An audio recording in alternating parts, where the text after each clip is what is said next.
Witam się z Wami w kolejnym vlogu, ale dzisiaj nie będzie tak naprawdę vlogu, tylko ja będę się szykowała do filmów, które chciałabym dzisiaj nagrać, ale to też jest takie, wiecie co, nie do końca mam wenę, żeby to nagrywać, ale tak sobie pomyślałam, że chociaż jeden film, żeby nagrać na drugi kanał.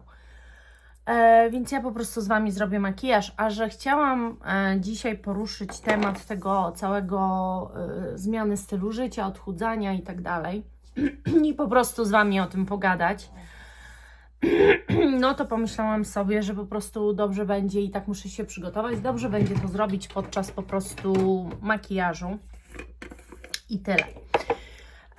Chciałam z Wami o tym pogadać, dlatego że różnie jest z tymi Waszymi komentarzami, w sensie takim, że widać, że niektóre z Was też się, może inaczej, nie też, tylko się borykacie z utratą wiary, z rezygnacją, z po prostu takim... macie takie poczucie, że przychodzi taki moment, kiedy nie widzicie już więcej sensu, chcecie przestać, macie ochotę pójść w jedzenie pełną parą i tak dalej. No i chciałam z Wami o tym pogadać, może z jednej strony dlatego, żeby co po niektórym dodać jakiejś takiej otuchy, ale z drugiej strony... dlatego, że chciałam się po prostu z Wami podzielić tym wszystkim, bo mam też wrażenie takie, że w ostatnim czasie pokazuję różne rzeczy, faktycznie takie bardzo vlogowe i takie z mojego życia, ale mało jest o tym całym procesie. Pokazuję Wam tylko wagę, piszę Wam, ile schudłam, a tak naprawdę już niewiele jest z tego całego procesu, w którym jestem i będę prawdopodobnie jeszcze przez wiele miesięcy. Chciałam Wam powiedzieć, że to akurat, że jest jakikolwiek spadek wagi względem ostatniego miesiąca, to jest i tak dobrze. Dlaczego? No bo ja teraz akurat cały ten praktycznie tydzień mam okres. I ja puchnę w czasie okresu i nabieram wody i myślę, że wiele kobiet, jeżeli nie większość, po prostu tak ma, że hormony tutaj dają w kość. Więc to, że jest w ogóle jakiś spadek wagi, to jest super sukces. Uważam, że to jest po prostu coś ekstra. Myślę, że gdybym to nagrała Wam zaraz po okresie, to już zupełnie byłoby co innego, ale ponieważ ja jestem teraz w trakcie, no to właśnie to tak to wygląda. Ale chciałam Wam powiedzieć, że ja tę wagę tak naprawdę robię dla Was, bo chciałabym no i w jakiś sposób Wam to update'ować. Dlaczego się nie mierzę? Nie mierzę się, bo ja po prostu widzę po ciuchach, jak to faktycznie wygląda. I jeżeli chodzi o ciuchy, to już Wam mogę powiedzieć, że ja już zgubiłam 2 rozmiary, a tak naprawdę 2,5. Jestem teraz tak pomiędzy troszeczkę. I no widzę, jak mi się zmienia też ciało. Na plus i na minus. Dlatego, że no jakby wiadomo, że ta skóra, słuchajcie, te balsamy chyba coś dają. Byłoby dużo gorzej, wydaje mi się, bez tych balsamów, tego balsamowania się, tego kremowania się codziennego, bo no wiotczeje ta skóra. To trzeba przyznać i to jest najtrudniejszy etap całego procesu. Dlatego, że to jest fajnie obserwować, że waga idzie w dół, że w ogóle nawet ta waga, mówię Wam, nie jest tak ważna jak to, jak ciuchy zaczynają leżeć. Jakie ciuchy w ogóle zakładam, których już nie miałam na sobie wiele, wiele lat, typu spodnie, które cały czas trzymałam z niewiadomych powodów i tak naprawdę to są teraz jedyne spodnie, które mogę nosić, bo i gdybym ich nie miała, to naprawdę dobrze, że jest lato, dlatego że można zarzucić jakąś sukienkę, nawet jak ona jest za duża, to można zarzucić na siebie tę sukienkę i po prostu jest ok, albo nawet za duże krótkie spodenki. Mam krótkie spodenki, które na początku tego sezonu zakładałam i powiem Wam szczerze, że te krótkie spodenki się nie zapinały. I ja byłam wtedy właśnie trochę taka załamana i taka lampka mi się zapaliła, że halo, jak to? One w tamtym roku na mnie były dobre, to są spodenki, które kupiłam w tamtym roku, one były na mnie dobre, a teraz ja się nie mogę w nich zapiąć? A już nie mówiąc o tym, że jak już na wdechu się zapięłam, to i tak nie mogłam w nich siedzieć, bo wbijały mi się po prostu wszędzie. I to było takie, kurde, przytyłam sporo, musiałam sporo przytyć od tamtego roku.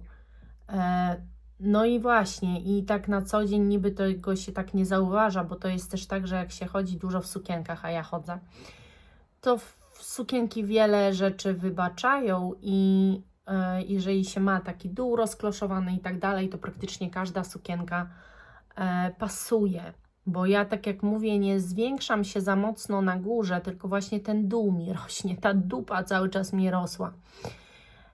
Także po ciuchach widzę i ta waga nie jest dla mnie tak istotna, jak po prostu to, jak się zmienia moja figura, jak robi mi się talia osy i tak dalej. Dupa się zmniejszyła bardzo mocno, brzuch się spłaszczył mega.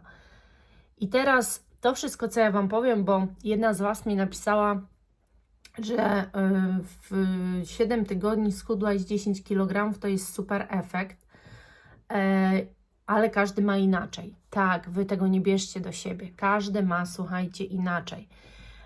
Pytałaś się mnie też, pytałaś się wszystkich dziewczyn tak naprawdę, nie tylko mnie, bo zadałaś ogólne pytanie, co z tą skórą zrobić.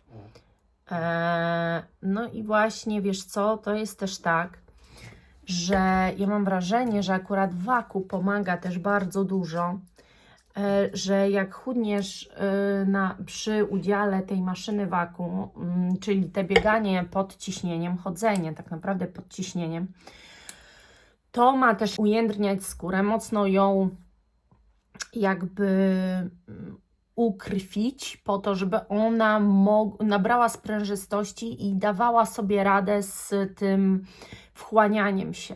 To jest ogromna różnica też właśnie przy jakichkolwiek takich fizycznych aktywnościach, które dołączacie, jeżeli dołączacie, bo teraz tak, nie trzeba dołączać aktywności fizycznej, można schudnąć tylko na deficycie. To oczywiście będzie dłużej trwało, chociaż wcale nie musi. Natomiast to będzie dłużej trwało, jeżeli ogólnie nie ruszacie się, jeżeli ogólnie bardzo mało rzeczy robicie w ciągu dnia, głównie siedzicie, no to faktycznie można zauważyć. Będzie taki pierwszy boom, kiedy przy deficycie od razu traci się wagę, a następnie zacznie to spowalniać. U mnie też zacznie to spowalniać. Ja, słuchajcie, zajęcia mam jeszcze, Wy to oglądacie w piątek, więc jeszcze dzisiaj mam zajęcia i jeszcze 3 zajęcia mi zostały, bo tego się wykupuje 12, czyli jeszcze przyszły tydzień. I myślę nad tym, żeby kupić do domu sobie bieżnię, taką wiecie, która mieści się pod łóżko po prostu, taką cieniutką, po to, żeby sobie co wieczór tam stanąć, czy nawet rano, może nawet rano lepiej przed właśnie prysznicem, bo tak to ja przychodzę, słuchajcie, kąpię się rano, myję głowę, po czym po południu, znaczy następnego dnia, bo myję głowę zawsze tego dnia, kiedy akurat nie mam tej aktywności, żeby chociaż jeden dzień mieć fajne włosy, ponieważ no ja, to nie ma siły, no mi się głowa akurat poci. Dobra, ale może ja przejdę do malowania się. Mi się jednak głowa poci, słuchajcie, więc następnego dnia jak idę, to znowu używam teraz 3 razy dziennie zapachów w ogóle, tak zużywam wszystkiego, bo właśnie myję się zaraz, przychodzę po tym treningu, myję się znowu i wiecie, i to jest takie, staram się nie robić makijażu w ten dzień, nie nagrywam niczego też za bardzo, bo właśnie No na drugi kanał chcę fajnie zawsze wyglądać. Gadam w końcu o produktach luksusowych, jakimi są perfumy, więc lubię bardzo dobrze wyglądać. No i tak, i dzisiaj chyba wezmę sobie paletki Chanel. Tu mam takie kolorki.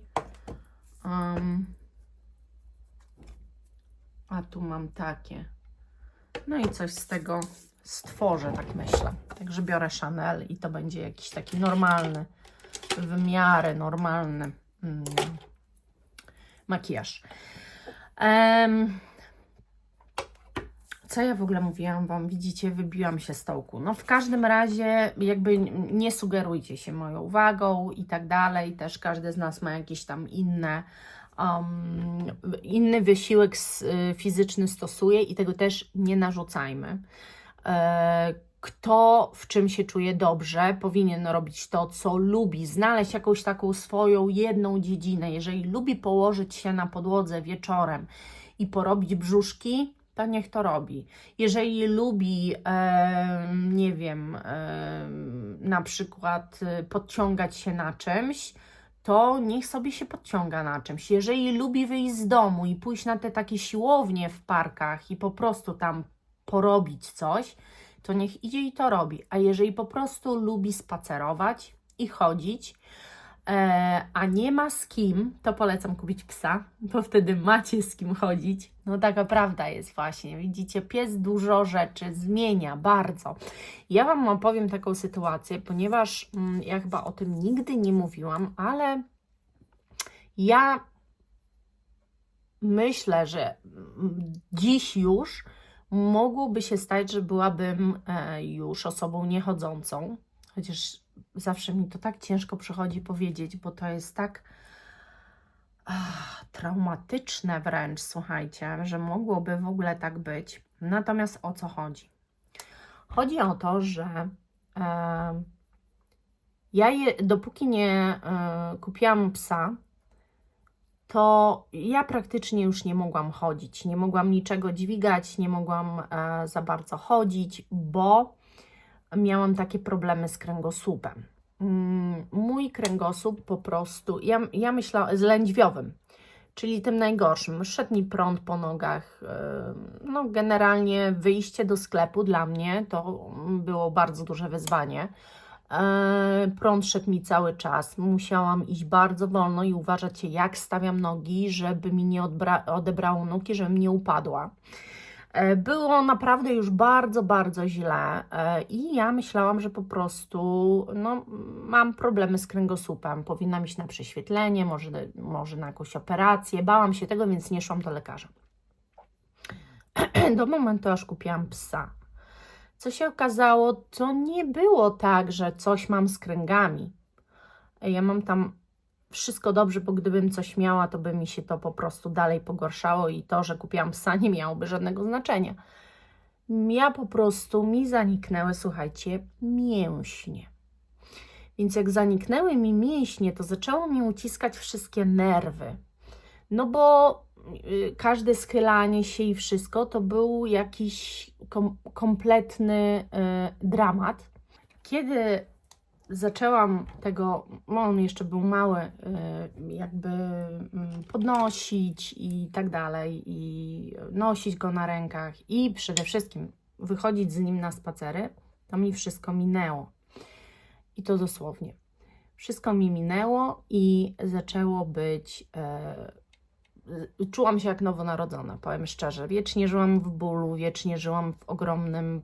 Naprawdę to był taki duży problem, że ja podniesienie się z kanapy i wstanie to było dla mnie wyzwanie. I także to dużo zmienia i można kupić sobie psa, żeby mieć jakąś aktywność fizyczną. Nie to, że strasznie Was namawiam, ale po prostu informuję, że taka zmiana to może być ogromna zmiana.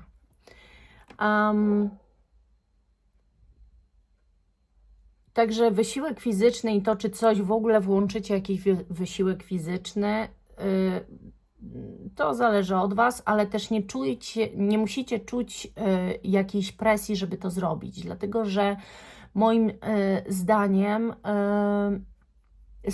na samym deficycie już schudniecie. I teraz tak, jeżeli zmieniacie dietę, chcecie być na deficycie, to polecam w ogóle, chociaż ja nie chciałam też, żeby to taki wydźwięk miało, że ja coś polecam, bo każdy z Was musi znaleźć swój własny środek i najlepsze jest, kiedy poprzestawiacie sobie w głowie i naprawdę zechcecie zmienić styl życia, a nie tylko chwilowo się odchudzić.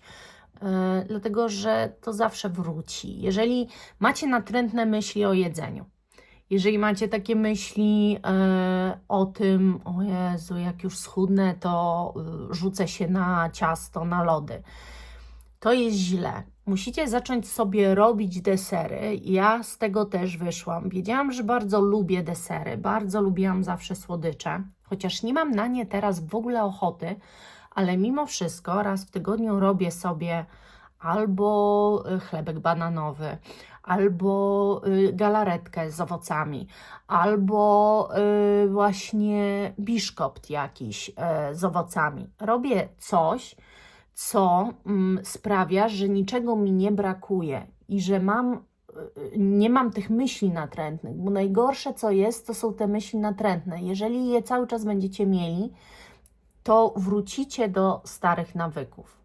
A chodzi o to, żeby już zmienić się na stałe i żeby już nie wracać do tego i żeby nie musieć się już więcej odchudzać. Też jeżeli chodzi o deficyt kaloryczny. Są osoby, którym ten deficyt jak będzie niewielki między Twoim zero a deficytem, nie wiem, różnica 200 kalorii i już schudniecie, ale są osoby, którym to nic nie da. I usłyszycie bardzo dużo różnych sprzecznych informacji. Na przykład takich, że musicie unikać pewnych produktów, bo inaczej nie schudniecie. Znaczy, słuchajcie, schudniecie. Jeżeli cały czas będziecie w deficycie, mimo to będziecie jeść glukozę i tak dalej, będziecie w deficycie, czyli tej kaloryczności będziecie pilnować, to schudniecie, tylko że to nie będzie takie zdrowe. No bo generalnie, jeżeli chcecie zmienić swoje nawyki i chcecie żyć inaczej i jeść inaczej, to nie możecie pewnych rzeczy, nawet nie chodzi o to, że nadużywać, dobrze by było z tego po prostu zrezygnować. Jest też dużo produktów, przed którymi będą Was wręcz straszyć, że tego absolutnie nie wolno jeść, co też będzie nieprawdą i pamiętajcie, że wszystko musicie dostosować po prostu do siebie i swoich potrzeb. Jeżeli ktoś Wam mówi, że węglowodany to jest jakieś totalne zło, to jest dobrze nie jeść węglowodanów, jak zaczynacie. Natomiast generalnie to nie jest zło. Węglowodany to jest normalne źródło energii u bardzo wielu osób i wcale nie jest konieczne rezygnowanie z węglowodanów. To jest moim zdaniem mit. Jeżeli lubicie ziemniaki, nie rezygnujcie z tych ziemniaków, jedzcie te ziemniaki, tylko pilnujcie po prostu kaloryczności. Pamiętajcie, że ziemniak pieczony, a ziemniak gotowany ma inną kaloryczność, więc po prostu pilnujcie sobie tego, żeby się nie przejadać. Też z moich obserwacji wiem, że jeżeli czujecie głód, czyli tak nie macie poczucia sytości, no to jest dobrze. To jest informacja, że jesteście w deficycie kalorycznym cały czas. Jeżeli przestajecie w pewnym momencie już czuć głód i czujecie, że już jesteście tacy zaspokojeni, to można jeszcze troszeczkę obniżyć ten deficyt, no bo jeżeli nie obniżymy go, i ja to wszystko tylko Wam mówię takie z mojego po prostu doświadczenia, że jeżeli nie obniżymy tego deficytu w momencie, kiedy już czujemy, że cały czas jesteśmy najedzeni po każdym z naszych posiłków i nic z tym nie zrobimy, to się po prostu zatrzymamy. Wtedy przychodzi taki kryzys. Mamy wtedy takie, słuchajcie, poczucie porażki. Im mniej tych porażek nas spotyka, tym lepiej. Po prostu możemy w jakiś sposób je wyeliminować, to je eliminujmy, po to, żeby się nie zrażać i żeby nie dochodzić do ściany, jak ja to mówię.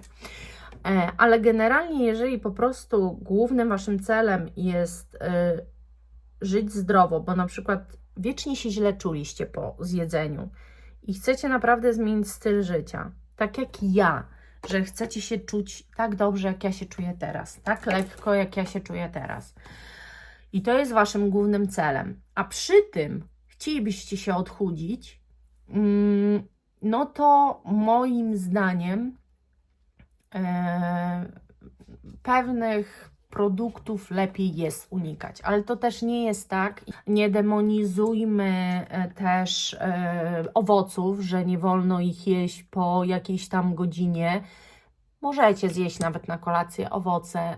Po prostu to nie ma większego, słuchajcie, znaczenia. Musi być jakiś balans w życiu. I jeżeli będziecie tak bardzo się przestrzegać wszystkiego, co gdzieś w internecie usłyszycie, a tak jak mówię, usłyszycie milion sprzecznych informacji, i jeżeli zaczniecie się stosować do tego wszystkiego, to po prostu zwariujecie. A chodzi o to, żeby czuć się dobrze, żeby było Wam miło tracić te kilogramy, chociażby z tego tytułu, że się po prostu czujecie bardzo dobrze, bardzo zdrowo, bardzo świeżo i bardzo, bardzo lekko. Ja Wam powiem, że ja się czuję tak lekko, ja się nigdy tak lekko nie czułam. Ja się nigdy nie czułam tak lekko, bo ja nawet jak ważyłam te 55 kg kiedyś, mając 23 lata jeszcze tyle ważyłam, 60 wtedy ważyłam kilogramów. A ja się nigdy nie czułam tak dobrze, bo ja wiecznie z tą celiakią miałam ogromne po prostu problemy jelitowe i naprawdę ja miałam wiecznie jakąś rewolucję. Wiecznie coś było nie tak, słuchajcie. Także jakby rozumiecie, że najważniejsze jest Wasze w tym wszystkim samopoczucie. Pamiętajcie też, że jeżeli macie problemy żywieniowe w takim względzie, że macie złą relację z jedzeniem, to takie przechodzenie na dietę i deficyt kaloryczny może pogłębić to. Nie wiem, czy jest potrzebna Wam od razu psychoanaliza. Ja w ogóle się nie znam na tym, czy to jest potrzebny od razu psycholog, czy nie. Ja po prostu nigdy z czegoś takiego nie korzystałam, bo ja zawsze sobie ze wszystkim radzę sama. Ja wiem, że niewiele osób takich jest, ale też mi wystarczy czasami się po prostu mojemu mężowi wygadać totalnie.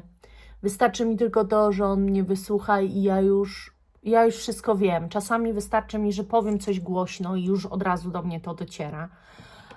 I wiem, co mam zrobić. Natomiast wiem, że ludzie potrzebują kogoś, kto im pewne rzeczy wytłumaczy. I może trzeba by było faktycznie zacząć od psychoanalizy, dlaczego taka relacja z jedzeniem jest i dopiero później zacząć cokolwiek z tym robić. Nic na siłę, moim zdaniem. Nawet jeżeli mi się to zatrzyma mi się waga, nie wiem, dalej to nie pójdzie, to nie znaczy, że ja przestanę w jakikolwiek sposób, zaprzestanę tej swojej drogi czy zmiany stylu życia. No bo właśnie dlatego jest mi łatwiej, że ja po prostu chcę już tak się czuć, chcę, żeby już tak mi było lekko. Ja też, słuchajcie, mi już ciężko się chodziło. Jak kiedyś byłam piechur, taki naprawdę, kurczę, nawet sobie nie zdajecie sprawy, ja robiłam kilometry, ja po prostu byłam takim piechurem, tyle w ogóle zeszłam, świata nawet można powiedzieć. A od jakiegoś czasu, nawet jak gdzieś wyjeżdżaliśmy z Wojtkiem, to ja po prostu przeszłam kawałek i tak się męczyłam, tak się już źle czułam, nie dałam rady. Chociaż tak naprawdę człowiek ma duże zasoby, tylko nie lubi się męczyć. To jest problem w tym, że my się nie lubimy męczyć. Słuchajcie, nasz mózg zawsze pójdzie na łatwiznę. Nasze ciało zawsze wybierze łatwiejszą drogę. Trzeba cały czas zmuszać do pracy ciało i mózg, żeby mieć jakieś, wiecie, efekty. Czytam Wasze komentarze I chciałabym wszystkim pomóc i wesprzeć i powiedzieć, że słuchajcie, nie poddawajcie się, będzie dobrze. Ale wiem, że moje słowa niewiele mogą coś zmienić, ponieważ zmienić możecie tylko wy sami cokolwiek. Tylko wy sami możecie do siebie dotrzeć. To jest, wiecie, tak trochę jak z tymi wszystkimi nałogami, nie?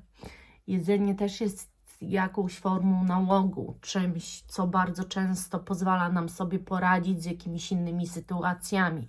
Wiele osób jest takich, które zajada problem. Wiele jest osób, które na przykład sobie nie wyobraża tego, że wieczorem siedzi bez chipsa i nie podjada. A to jest clue w ogóle.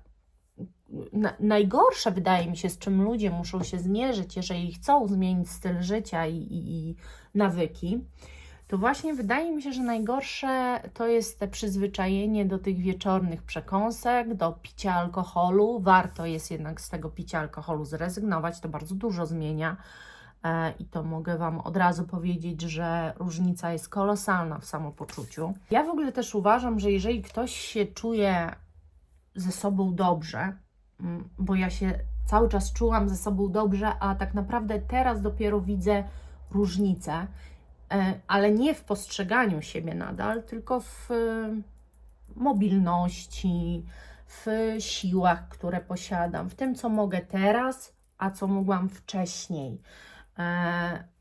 Widzę teraz dopiero te różnice, ale nie miałam o niej świadomości. Było mi dobrze, wydawało mi się, że wszystko jest ok, że ja po prostu nadal wszystko mogę i że tak naprawdę to w czym jest problem.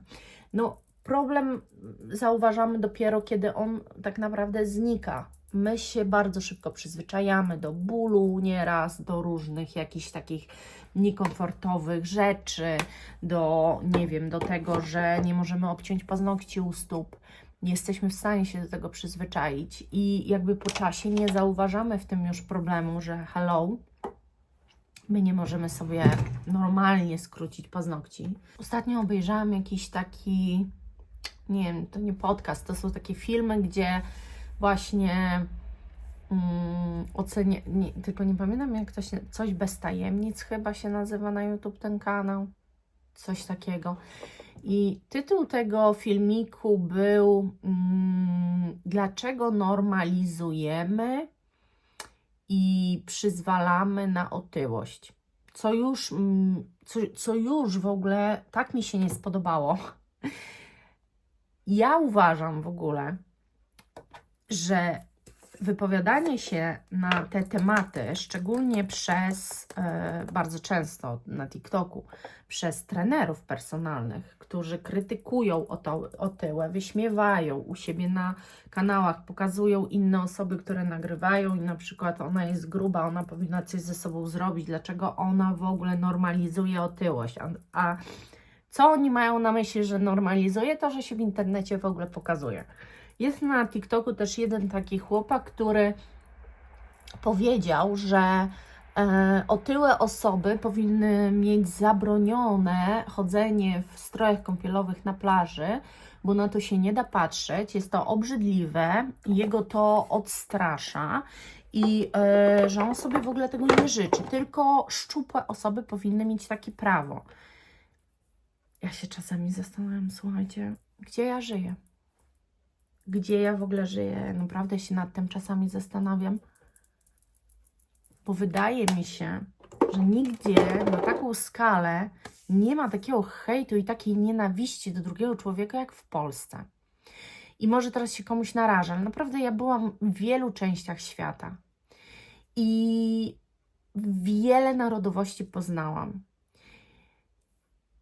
I tak jak tutaj ludzie zioną nienawiścią, to ja nigdy się z czymś takim nie spotkałam, naprawdę. Każdy powinien spełniać oczekiwania reszty. Wszyscy powinniśmy być linearni, tacy sami, żeby nikt do nikogo nie miał problemu, a i tak się znajdzie powód, żeby ten problem mieć. Obrażane są osoby niepełnosprawne. Przeszkadzają w otoczeniu publicznym innym, bo po co tacy ludzie w ogóle z domu wychodzą? Wszystko każdemu, słuchajcie, przeszkadza. Mam wrażenie, że TikTok spowodował eskalację wręcz tego, wiecie, że to jest takie już, że ludzie sobie pozwolili na wyrażanie każdej opinii, jaką chcą, bez konsekwencji i bez zastanowienia się, czy nie krzywdzą tym drugiego człowieka. Tak mnie to irytuje, słuchajcie, dlatego że to, że jest ktoś otyły, to może mieć milion powodów tego. To, że ja jestem nadal osobą otyłą, nie powinno mnie skreślić z, nie wiem, z tego publicznego życia tylko dlatego, że jestem osobą otyłą i to się komuś nie podoba. Myślę, że w ogóle najśmieszniejsze w tym wszystkim jest to, że gdybyśmy spotkali te osoby, które tak głośno w internecie krzyczą, że otyłe to w ogóle nie powinny się pokazywać, bo wtedy promują otyłość, nigdy w życiu tej osobie otyłej by tego nie powiedzieli. Mało tego, prawdopodobnie mają wśród swojej rodziny, bliskich albo po prostu znajomych osoby otyłe, którym nigdy w życiu tego nie powiedzieli. Być może są przy nich jacyś sfrustrowani, być może mają 1000 pogoń wręcz myśli o tych osobach, ale nigdy tym osobom tego w oczy nie powiedzieli i jestem przekonana o tym, ponieważ Polacy i ogólnie ludzie to są tchórze, którzy potrafią za plecami powiedzieć najgorsze rzeczy o drugim człowieku, nawet o bliskiej osobie, ale nie potrafią stanąć twarzą w twarz i tego powiedzieć. Niestety tak jest.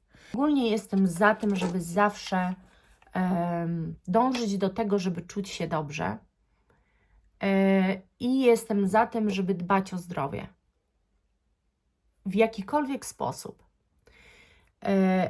I uważam też, że jeżeli jest Wam dobrze z tym, jak jest, to też jest super. I macie do tego prawo. I macie prawo się czuć dobrze ze sobą, a nie musicie wyglądać jak modelka.